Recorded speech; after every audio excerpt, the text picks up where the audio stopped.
But seriously, thank you so much for joining me tonight. This is like my inaugural guest experience thing. I've been wanting to do this for a while, so I'm really glad that you have agreed to be my first victim, my guinea pig, as it were. And this is actually the first time we're talking in person. You and I have chatted a lot on Twitter, but we have not had a chance to get to chit chat in person. So if you don't mind, do you want to give me and chat a little intro? If you want to just share your name, what you do, your pronouns, that whole thing. Yeah, I mean, I'm David. Most people don't realize that David is not just a screen name for me. Like that's my actual name. So feel free to call me David or David. Most, I don't want to say most. Many people refer to me by my full name just because of how fun it is to say, I guess. But so feel free to call me whatever. And I was just telling them that you are the creator of Pocketbook Adventures, which is the point and write adventure or point and write game that we were playing on stream a couple weeks ago. So David was kind enough to send me a copy early. If you're also a fan of Bondsinator, I know we have a lot of crossover with Bonds. She was also playing it that day, as well as other days. The Kickstarter's going on right now. How is that going so far? It's going really well. We Good. funded. It was just over 24 hours. Oh, that's fantastic. So yeah, that's really, I'm really happy with it. That's awesome. So Grumpy Spider, you guys, how long has Grumpy Spider been around? I think it's officially been a company since August. Maybe it was August of 2019. So it's been just a few years. Cool. And this is our second game now, Pocketbook Adventures. Oh, that's fantastic. Okay. Cool. Let me. Chat's telling me that I gotta turn up your audio. Probably need to turn down the music a little bit too, so I'm gonna do that real quick.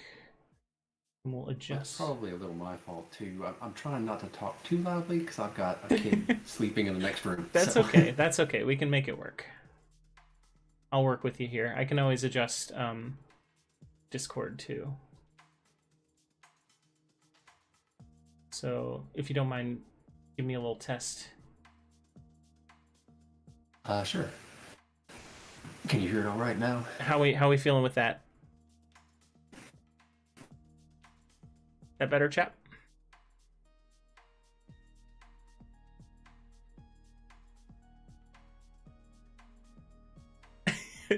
Jamie is really loud. Okay, that's not new. That's nothing new. I'm very loud.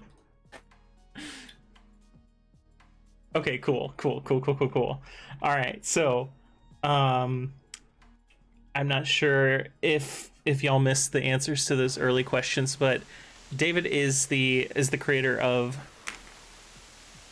Pocketbook Adventures, which is this cool little dungeon crawler that we were doing on stream a couple weeks ago, which I've been meaning to pull out and do more anyway, because I was really excited that I finally got to the items section. I did a little peek ahead and I was looking at some of the items that were available here, and man, I just love. First of all, I love the simplicity of that. I think this is one of the things we were talking about when you first showed me the Kickstarter page before you officially launched. Was that something you've always focused on, or is that just like an aesthetic style that you prefer? As for the artwork, how simple it is and everything, that's actually because of the website that I use. Okay. So, in the game design community, I'm not sure how popular it is outside of board game community. There is a website called GameIcons.net, and all it is like 6 or 7 people, I think, that decided to put out a bunch of very simple icons for people to make games with, to make prototypes, do whatever. It's all under Creative Commons license, and it's an awesome resource. That's so cool. It reminds me, last night I was like, I was adjusting stuff on my stream a little bit, and I was looking up like sound effects and stuff, and there's a website for people that like they can just submit their own sounds and stuff. It was really weird, but it was cool because it was like these really like overly detailed descriptions of sounds that they just made themselves. So like there's like people who are just like amateur Foley artists. Like I slapped a piece of celery on the ground and made this sound effect. I'm like, all right, cool. Like you do you, I guess. But that's super cool that there's resources like that available. I was telling chat that I have a little bit of a background in the video game industry, so it's kind of interesting to know that there's similar resources out there for game designers as well. Have you been designing for a long time, or is this just something that you did once Grumpy Spider started picking up? Really, it probably was when Grumpy Spider got when we first became a company. Okay. It started with my brother actually when he showed me our first game that we published. He had it as a prototype. It's just like it's a party game that's vaguely similar to Apples. Mm-hmm. And he's for a long time he's been into board games, and he would design his own, but really it was just for his own enjoyment. But this particular time we were coming up to visit family for Christmas, and he said, he called me up and he said, we have to play this game. I came up with something I think is really good. And so I figured I'd play it with him, and I really liked it. So I said, well, why don't we try to get this, made? Real people playing this real game. And that's where Grumpy Spider started. That is super cool. Like, I feel like that that idea phase is where a lot of like possible games go to die. So it's really awesome that you guys were able to leverage that into something more permanent. One of my that's what we're hoping. One of my community members was asking, did you use a computer program to generate your maps, or was it a lot of play testing? It was a lot of testing. What's nice is because it's a solo game, I can do it and then just try it out myself, and I don't have to worry about like bugging other people all the time to play. So the early stages of testing, I was able to iterate very quickly. But I know there's others. There's another similar game out there, Paper Apps Dungeon, that does some fairly similar things. It was actually when I came across Paper Apps Dungeon, that's what inspired me to make this game. They do it a little differently. They use a computer program to generate, randomly generated maps and things, which is cool. That's really neat. But I didn't go that way. Mm-hmm. Especially with some of our, about half of our maps are puzzles where you have to figure out how to get to the treasure chest and open it. Which that would be really difficult to randomly generate something like that. Yeah, I definitely agree. And I think that having played it, that feeling is there, like the feeling of this being handmade, like not handmade, but you know what I mean. It was designed to do what you're doing, because so one of the things that's always fascinated me about video games is the ability to design a tutorial that doesn't feel like a tutorial. And I feel like you've really captured that feeling with the first couple levels of the game. In that I think a good example is like the pixie. If you get hit by the pixie actually kind of heals you. So it's like there's not a ton of negative consequences for that, but that you better get some bullseyes going before you get to more serious enemies. So like you struck a really nice balance between demonstrating the core mechanics of the game, but without too much hand holding.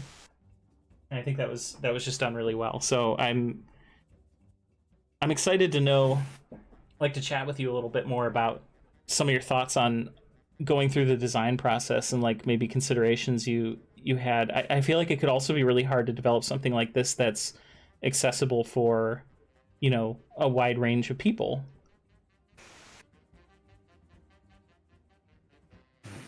Yeah, you mentioned the trying to help people get a feel for the game, without necessarily feeling like I'm holding their hands. And that was something that was really big for the first 2 levels. I really wanted to hone in on that, where the first level especially has 2 out of the 3 monsters actually help you. You know, when you hit their abilities, they end up being good. And then, of course, with each new map, 1 monster goes away and a new monster comes. So eventually you get to, you know, three bad ones. You know, you don't want to hit anything but bullseye, but it helps to have that, and the bullseyes slowly get smaller. And particularly the second map, I tried to make it difficult enough where I'm hoping most people die on the second map. I definitely did. Because I want them, yeah, and that's what I was hoping for. I want them to get a feel for that and say, oh, okay, well, this isn't all that bad. Like, I know how it works now. I lost some gold or whatever. Mm-hmm. So it's not a huge deal if I do die. Right. Obviously, you don't want to, but it removes that that psychological aspect of things where you're like, okay, it's no big deal now. Yeah, like, I feel like it could be... You don't want to discourage people from exploring and testing out the different aspects of the game, because, you know, there's already the star system, which kind of like helps you come up with an idea, like a tangible idea of how well you did on the level, objectively speaking.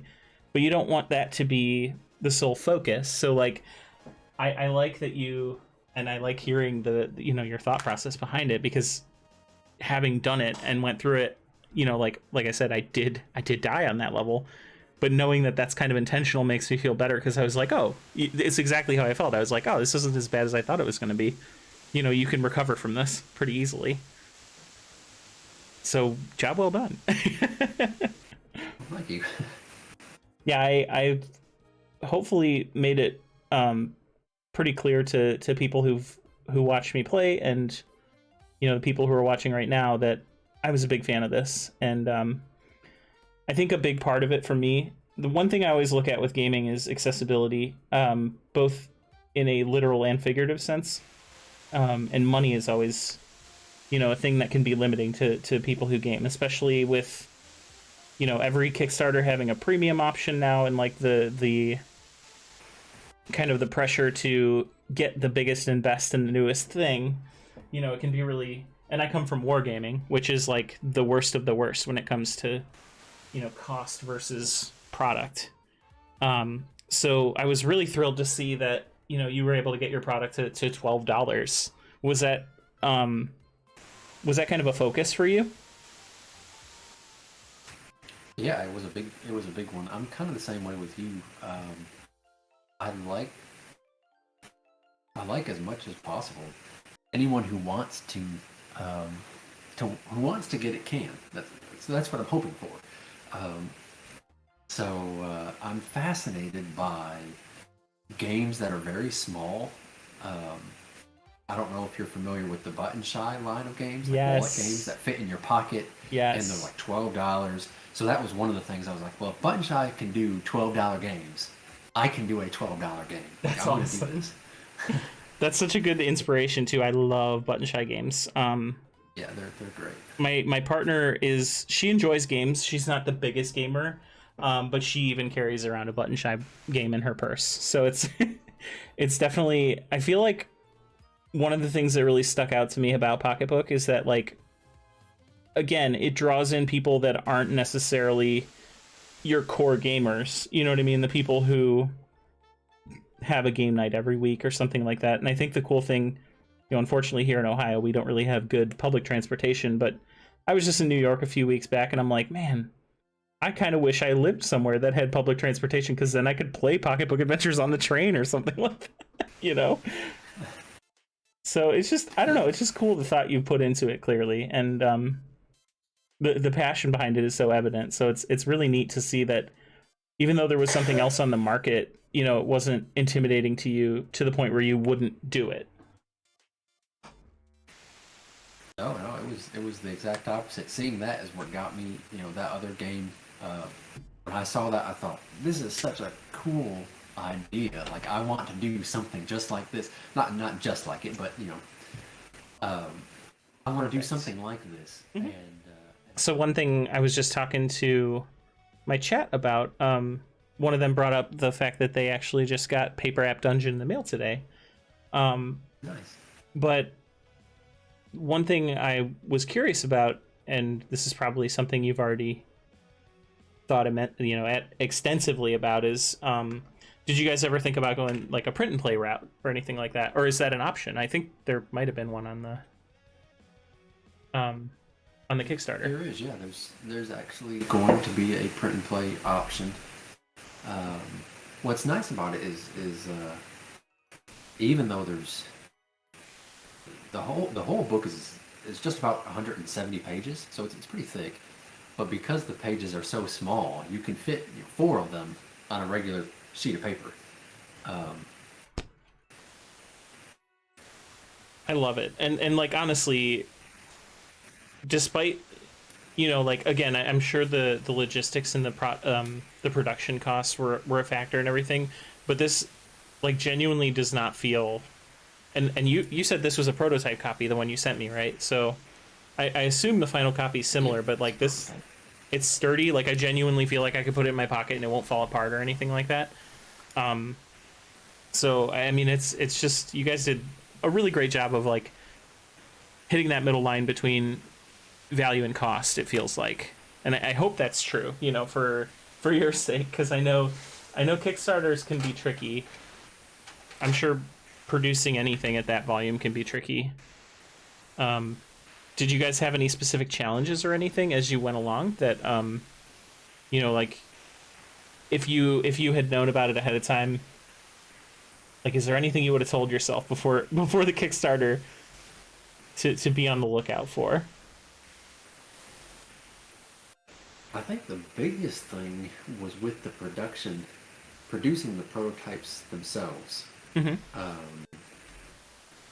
And it sounds funny, but I had to produce, I was making 22 copies to send out to different reviewers, which doing that yourself is, I mean, I only had a little tiny paper cutter, it can only do like 2 sheets at a time. So it was quite, I was running out of time. Like I needed to send it out and I could only cut 2 sheets at a time and it was just taking way too long. So I went to a local print shop, and if I had one thing to redo, I would actually not have gone to that shop. Because they ended up cutting it. And though it took me a lot longer, my cuts were much more precise. Mm-hmm. So we didn't have large enough margins on the pages, and they cut into it quite a bit. So I had to scramble to get some of those fixed, and that's why you probably in your copy of the game you might see some of the pages are a little bit thinner or not quite as wide as others and things like that. Mm-hmm. To be honest, I haven't noticed, but it's a possibility. Yeah, and like I said, I think that I don't know. I just love the idea of this. I've never seen a game like it before, but you have said that they exist. It just seems like such a slam dunk idea, and I think it's really cool that you pursued that. And it's like part of why I wanted to start having people on to chat while we do stream, is just to get to hear like the more personal side of things. So I pretty regularly do a podcast with a friend of mine she was here in chat earlier. I don't know if she still is, but the podcast is called Cardboard Time, and we do a board game podcast. So it's always like the joke I always make with people is that I like to call it like the NPR Tiny Desk concert of board gaming podcasts, because it's like a far more like intimate, just like informal and like raw version of these conversations, because I feel like people tend to forget that there are people behind a lot of these games and designs, and so getting to literally chat firsthand with people who make these things is really fascinating to me. So have you always worked in board games, or do you still not work full time in board games? That's a lot of people don't. Yeah, it's not full time for me. It's as I have time outside of work and family and other things. Mm-hmm.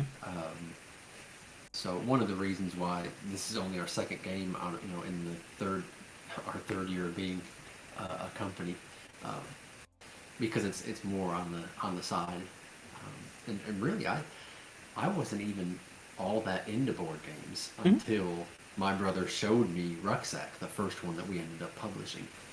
That's what got me into all of this, and I got onto Twitter and some of the design groups, and found out about Button Shy, found out about Brotherwise Games, and a few others, and that's what pushed me into like the modern board gaming scene.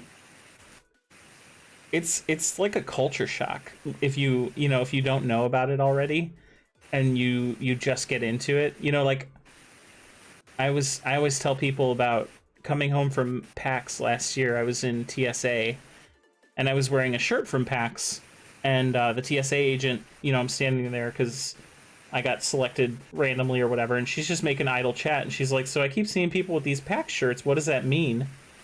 And I was like, "Oh boy, like how much time do you have?" Because there's just so much in the gaming industry. It's just like a whole new world. Do you feel like it's intimidating, or did you feel like you got your feet under you pretty quickly with that? Well, I felt like I had no clue what I'd gotten myself into, but thankfully I'm usually okay with that feeling. So, and I had time. I mean, we had time. It's been 3 years now where I feel a little bit more comfortable.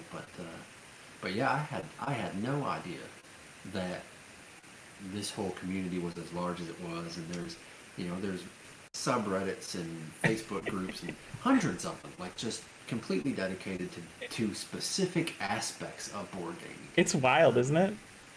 Yeah, so it was surprising to see that. Well, hopefully it's been largely positive for you. I know for me, a big part of it has been the community has been drawing me into it. I mentioned before, like, so I paint minis full time, like I commission paint, and I'm hoping someday to potentially paint, as a studio painter for a company or something like that. But going from wargaming to board gaming, it's like a totally different breed of people. So it's like a whole nother subsection in the tabletop industry. Not to intimidate you further, but it's just so interesting how the different like sects of people within that space act and behave and react to certain campaigns or certain content, whatever. But again, the fact that you've created something that clearly is appealing to I think a lot of different corners of the gaming scene, I think is really awesome. And hopefully it continues to be as successful as it has been up to this point. Because I know I can pull your game out and show it to somebody and be like, yeah, I know you're gonna like this, even if you don't like board games all that much. Like, typically if they don't like board games, they like D&D, and vice versa. So it's kind of cool that you managed to thread that needle so perfectly. Yeah, I was pretty happy with it. I had a couple of reviewers that asked about covering the game. One guy in particular said, "I never do board games. I only do D&D." Oh, shoot! But this one is seems really neat. I'd like to cover it. I was like, sure, why not? That's so cool. That is so cool. And speaking of, I actually have there's a lot of crossover with content creators in the board game space, because again, as I mentioned, one of my favorite things about it is that everybody seems to be really supportive of each other. And I tend to have a lot of people in my chat who are also content creators or, work on their own things. And one of my chatters has a YouTube channel, and she offered, if you're interested in still having people promote as your Kickstarter goes on, I can put you guys in touch. But yeah, like it's so interesting to me, because most of the people I interact with, have been in the game for a while, or they've worked for a couple different companies, and now they're on, whatever iteration of their professional life that they're on now. So it's really exciting to get to talk to somebody who is, like obviously more professionally established with having your own board gaming company, but still rather new to the scene like myself. So it's fun to be able to share that perspective with somebody. Do you have any games that you now like after you've been introduced more to gaming in general? There's a couple of them. I mean, I mentioned Butt and Shy. I feel like you almost can't go wrong with them. Mm-hmm. Really, I have to hand it to. I don't know if you've played Food Chain Island, Ooh, no, I but haven't. that's the game. That is the game that got me into solo gaming. Oh. Because I had a few others, and I would play. I play with my brother, or I love to play test other people's designs. So that's what I was doing a lot of. Um, and then I forget, I came across their Food Chain Island campaign on Kickstarter a year or two ago, and thought, well, this just seems really neat. And I showed it to my wife, and she's not really into board games, but she thought, well, this seems like a game I would play too. So we decided to go into that. That might have been, well, it was probably the second Kickstarter that we backed. And I thought, well, I don't know what to think about these solo games, but I love that game now. I'll have to check that one out. I have been wanting to. You said that was Food Chain Island. Yeah, Food Chain Island. I want to check that out because I have been. Like I said, I paint minis mostly on stream, but I've been really wanting to dive into solo gaming, and it's not something I have been really keen on before. But now that I can use it to make content, and I also really love board gaming, and I find that nobody, well, I'm going to say this, and then I'm going to amend it with a further statement, but nobody wants to play games as much as I do, which is not true. I know that for a fact. Nobody has time to play games as much as I do because I've made it my life. So that's where solo gaming comes in, and I've been looking for more solo games, so I'm gonna have to check that one out. I appreciate that recommendation. Yeah, it's a good one. Is there a type of game that you like more than others, like co-op or anything like that? It's hard to say because I've really only been into board games for a few years, like I said. Mm-hmm. And you think we started, we founded Grumpy Spider in August of 2019, and then a few months later you had the pandemic, which shut everything down. I didn't really get to play with anybody except for online play testing. So there's a lot of types of games that I would like to try that I still haven't really been able to. Mm-hmm. Although I've tried a few tile laying games, and Ooh. I get the feeling that that's going to be kind of my thing. Yeah, I feel like if the brain behind what got Pocketbook Adventures to where it is any indication, I think tile laying might be your go-to. So yeah, because we have other games in development as well, varying stages, and one of them that's still fairly early is a tile laying game. Oh, that's awesome. That I really love thinking about it and playtesting and things, but I've of course been working on other things like Pocketbook Adventures Mm-hmm. that have pushed this other one back to the side for a little bit, but hopefully I'll get back to it again. There's a really wonderful tile laying game that I enjoy. There's actually a couple I have. Kohaku is one of them. That's a really good one. Where I think I've heard that one before. yeah, it's like you're building a little koi pond. So there's yes, yeah, I've seen the pictures. I know that one. it's yeah. beautiful, and you and your opponent are working off of the same little marketplace in the center of the board. And you're just building this. It's very zen. It's very fun. I definitely recommend that one. Yeah, I remember seeing that one. It looks it looked interesting. There's another one I like called Garinto that is more competitive. And I find it funny that the two tile laying games that come to mind are both like very like Japanese or Asian themed. I don't know if that's a very common thing within the genre, but the two that I'm most familiar with are. Yeah, I don't think I've heard of that one either, to be honest. Did you I grew up playing board games a lot, and actually my dad is here in chat. I play with him every week now, and I remember growing up, we did play a lot of board games. Was that ever something you guys did? We did on occasion. Every once in a while, like we'd have a family night where we would play board games instead of whatever other activity we did with the family. Um, and then of course we played Monopoly, Stratego, some of those more common mass market games, but um, never anything very very much into the board gaming scene or anything like that. It kind of feels like there wasn't. I mean, I'm probably wrong, but like it didn't feel like there was much of a board gaming scene until the past like 10 years or so. And actually, it feels like you might have like hit the jackpot in terms of times that you started producing, because I think the pandemic like saw a ton of like a huge uptick in board gaming. Like there was a huge boom in the industry. So it's really great that you had that timing work in your favor.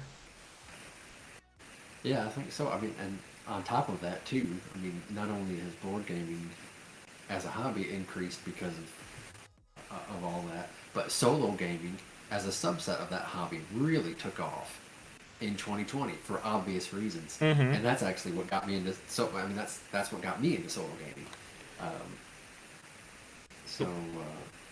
And then Pocket Book Adventures becomes a product of that. So I think now it's even more important, solo gaming, because all those people that were gaming together online can now play in person and get sick of each other. So now they're going to want to go back to solo gaming. So you've really hit the jackpot there. Yeah, that's what I'm hoping. Cool. Well, it's all been, I guess, just because I've been a part of that whole curve too. And I just produced a game that I thought seemed fun, and turns out it was along the same lines of what other people were playing at the time, solo and all that. So. I love to hear that too, because like the through line that I've had with all the people that we've talked to in the gaming industry with the podcast and everything is that honestly it's just like good people doing good work. The thing I've noticed is that 9 times out of 10 the people you run into in this industry are just genuinely good humans that are doing something that they really like, and it almost always pays off. And I think that's wonderful, because I've worked in a lot of industries where that is not the case, and it's just nice to know that these people are making this their own space and continuing to encourage that integrity and stuff. So hopefully that is something you've noticed as well, or will notice as we go. I think I have, especially kind of going back to what we mentioned. I mean, the community has been super helpful in general, but specifically with developing Pocket Book Adventures. If it weren't for Twitter, this game wouldn't exist. If it weren't for GameIcons.net, where someone took their time, it was actually that website is a couple of years old. Started from a Reddit thread where a guy said, "Hey, here's some artwork. I would love it. I would love to see this artwork in somebody's board game one day. No kidding. Use it wherever you want." And so they made a website, and they allow other people to upload their images to it, and then I come along with this tiny board game publishing company. We have no money. I can't pay for real art. That's some of these board games are just incredible art. Oh, absolutely. But we're not able to do that. I'm like, I need something small, easy, cheap to make, and then here's this website where they're just saying, "Hey, anyone who wants to use these, please use these. I want to see this in a game." And I thought, well, this is perfect. That's so cool that resource exists too, because I think like, one thing I've always focused on, I've already said it, like it's the buzzword tonight, is like accessibility.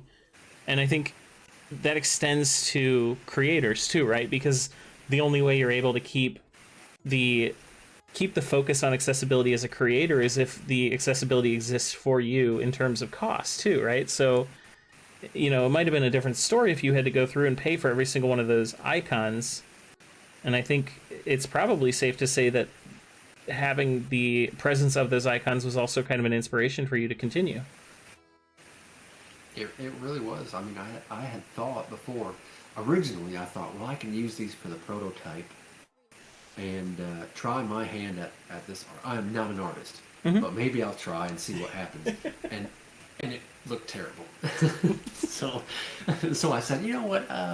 Either it's going to take me 30 years to make this because I'm as bad as I am, or I just use the icons that they want me to use anyway. Hmm. Um, so uh, so that's the route I went, and That's it really fantastic. wouldn't. That's This fantastic. game would not exist if it weren't for that. Do you have anything in the works that you're like particularly excited about, or that you're able to talk about, I guess? Or is most of the projects, I guess most of the energy and time focusing on Pocketbook Adventures right now? Most of it is being focused on that, but I do have a couple of others in the work that I've been excited about. Not trying to get the cart before the horse, but getting getting late into playtesting Pocketbook Adventures and not noticing that this game is pretty neat. A lot of people like this, and I thought there are different routes that I could have taken along the way Hmm. that I'd still like to explore. So I've got a few. I've got two other basically branches of similar similar type games, or spin-offs, I guess you could say. Um, so those I'm pretty excited about. Where one is going to be more heavily into the puzzles. Okay. Still similar, similar gameplay, but more heavily into puzzles. And then another one where I go more heavily away from the puzzles, more heavily into exploration, like Zelda, like the old Zelda games. Oh, I love that. So I've got pages and pages of notes on what to do. I just haven't been able to put it down yet because I need Right. to stay focused. And that's the trouble. Stay focused on what I'm doing Yeah. right now. That's got to be so tempting. I don't envy that position. Because, like, you're probably riding high off of the success of the Kickstarter right now, and you're like, oh man, I just have so many ideas that I know will be successful now that this is like proof of concept, you know? Yeah, exactly. It's a proof of concept, and hopefully these other things will do well too. I admire the But restraint. yeah, but there's others too. One of the nice things there are some challenges to uh, having your own board game publishing company. I mean, you have to be able to do everything, Hmm. and you can't do everything well. Like there are certain things I'm just not good at. So there's some challenges there. But one of the nice things is that I can basically take it wherever I want. I can do, if I think, oh, here's a game idea that I have, develop it. As long as other people say, yeah, this is a neat game, I can go there. Hmm. I don't have to stick to, medium weight Euros or, just this particular type of game. I can be all over the board. Hmm. So, we have like our first game, Rucksack. It's a party game. And then we followed that up with a pocket-sized solo game. Which I was like, could you get any farther from each other? Right. And the next game that I plan on producing is a kids game. That's fantastic. Because one of the motivating factors for me to start Grumpy Spider was, one, to get my brother's game out into the world. But also, I said, I've got just a little baby right now. I would love to have a game published that she can play by the time she's old enough to. Yeah. And then if I'm lucky, I can kind of do that. Once she turns 4 or 5, we can play this game, and then hopefully by the time she's 8 or 9, I'll have another game that's designed more for a little bit older, 8 or 9 year old. That's such good then inspiration. Just kind of grow up with her. So the next game that we have is going to be a color matching game about monsters messing up your room. Very different from Rucksack, very different from Pocketbook Adventures, but I want to design games that I want to play, or that I want to play with my family, and hopefully other people like them too. I think that's a good guiding motivation too, because you're certainly not the only person that feels that way, I'm sure. So I think as long as it continues to prove successful, then you can just keep following that inspiration, you know? So it's really great that like you have already found success doing that, and it's bolstering your resolve to continue in that method.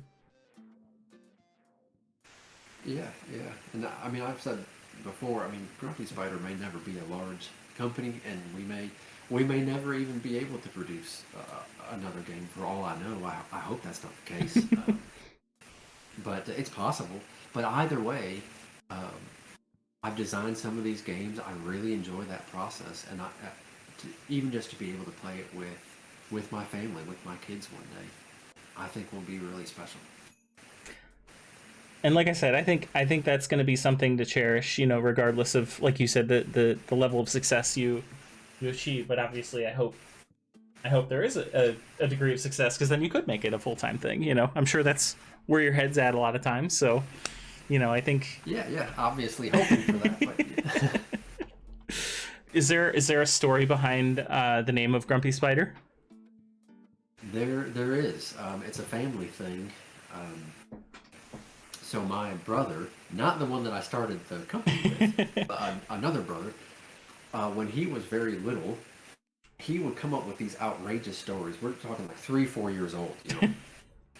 Come out with these outrageous stories, like the people in the carpet scolded him for doing something. Oh my god. Well, the people in the carpet, like what?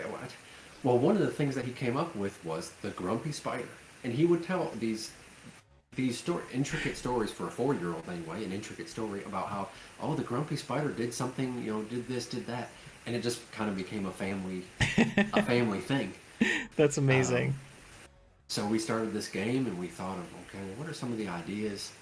What could you do? You know, play on words are a big thing that you want to try, and never came up with anything. And so I thought, well, what about Grumpy Spider? Like that's, you know, he wrote did stories when he was little. I did stories about the Grumpy Spider when I was little. My sister did, you know.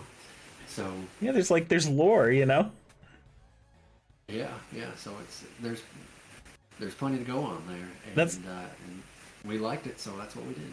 that's awesome too, because it kind of helps you keep your eye on the prize. You know, you were saying that you develop games that you want to play, and that games that your family would like to play, or you'd like to play with them. And you know, what better way than to have a perfect reminder every time you look at a box that your game comes in, or something like that, you know. Yeah, yeah. And well, it also helps that the logo design came from that brother.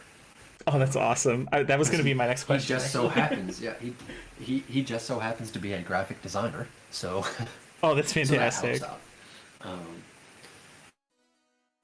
Do you ever, have you been to conventions, like even as an attendee, or plan to as a producer of the game or anything like that?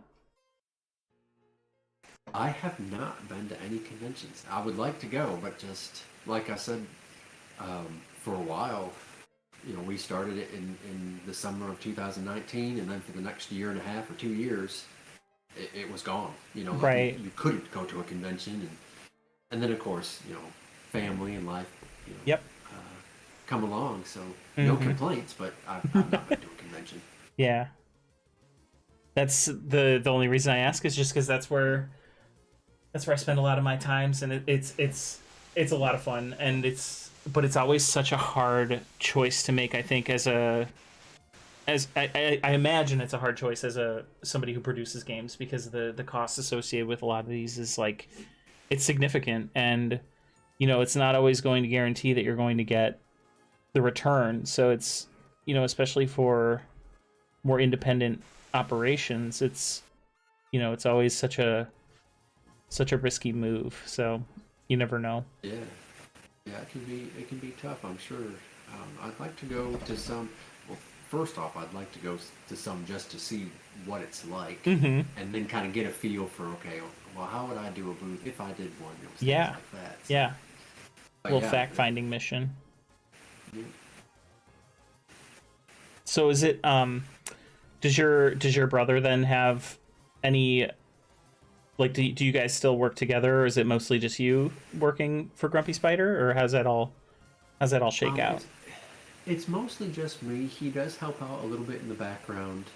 He's still developing games on the side, as a hobby, and will show me some of his ideas, and I'll say, okay, well, I think this is, this is where we could maybe change some things here. Maybe it needs a little work, or things like that. And so we might see some more of his designs come along in the future. Well, it's a good thing you guys get along then, huh? Yeah, that's helpful. I'm sure there's a lot of families who could never get that far, get it off the ground, just because of the disagreements they'd have. Yeah, it's helped that we get along. We mostly see eye to eye on how to do things. And although a lot of it is he was like, well, I don't have a business mind, so yeah. I'll basically go with whatever you decide. That's so cool. Well, yeah, I mean, this has been really awesome, and I'm really glad we got to chat. Is there any other things you want to plug other than the Kickstarter or anything like that? I don't want to keep you too long or anything. I'm not sure, like I don't know how long I envision these going in the future or anything like that. Like I said, this is the first time I'm trying it, and I don't know if you feel the same way. I think it's going really well. So if you have more that you wanted to bring up or anything like that, I'd be more than happy to hear about it. No, I think it's gone well. Also, you say this is your first time doing something like this. This is only my second, so I did one. I'm not sure if you're familiar with Tabletop Express. I did a little interview similar to this, like a week and a half ago or something like that. So that was the first time I've ever done anything like this. How do you feel? How do you feel about it? You think you might have to hire a media person to do this stuff? I don't know. Some of these behind the scenes stuff, this is very casual. Mm-hmm. So this is not as intimidating. I'll see about some of the other things, but yeah, for sure. First, I need to actually have the money to hire someone to do totally that. Yeah, no, I totally get that. I actually, before I started doing this full time, I ran a game store, and so I'm just coming off of closing that down. But I totally vibe with that. It's so frustrating because there's definitely situations where you're like, man, it'd be really nice to have somebody who could do that, but you kind of need money for that stuff. So I totally get where you're coming from. And it kind of gets the which came first idea, the chicken or the egg. Right. Man, it would really help out financially if I had someone who could do this, but I need the finances to have someone that can do this. Yes, exactly. And it's like, what do you do? Do you take the jump first and hope that it pays off, or it's a lot of decisions, and I'm sure this is not something you're a stranger to, having produced a game at this point, a successful Kickstarter. Being the person who makes those calls is kind of intimidating. So, I mean, kudos to you for taking the reins on those things, because it's not always an enviable position. Yeah. Well, like I said, it's there are some difficult aspects of it, but overall, it's just I really enjoyed almost all of it. Right. I'm super excited to hear that, because like I said, it's always really good to get to meet new people in the industry and chit chat a little bit and just sort of get to know more good people. It's like every time I go to a con, I feel like I walk away with like 10 new friends, and now being able to do these interviews and stuff like that, I think is only going to increase that, because it's just there. Like I said, there's some stinkers out there, but generally speaking, that the folks in this industry are just really great and wonderful to talk to and good people to spend time around and everything. Half of us just play board games online together when we're not on streams and stuff like that. So you'll find that it's fun though, because it's not clicky or anything like that. Whereas I feel like a lot of other industries and things like that can kind of fall prey to that. So I hope that is your experience as well, because it's been mine so far. Yeah, it really has been. The amount of strangers that have come out of nowhere just to say, "Oh, hey, I can help you with this." And it's just okay. Yeah. Not gonna turn you down, stranger. Right. But at the same time, it's like, well, how many? Like I can imagine coming into the situation brand new. It's like, well, how do I know to trust these people? Like this is your baby. that can be really intimidating, I think. So, you know, it's like I hope it's reassuring, you know, to hear that generally I have not had any negative interactions with people. Usually the people that are hard to deal with, it's a very small community, so word travels fast. You'll know about those people long before you ever have to interact with them. At least that's been my experience. So it's a good thing. Yeah, it's been pretty much the same for me. Good. The vast majority of interactions I've had have been very positive ones. Good. And I hope that continues. Yeah, and I think it will. Good. But I should probably get going. No, that's totally fine. It was really great to chat with you a little bit about this. Yeah, likewise. I'm really glad. I've been watching you paint this whole time, so it's very impressive. Certainly not something that I think I could ever get into. But Thank you. This is really impressive, the detail that people put into the mini painting, and wow.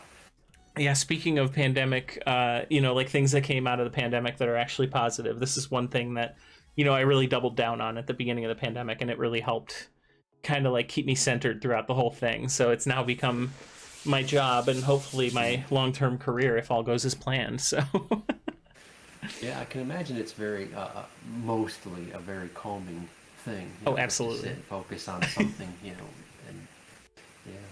Absolutely.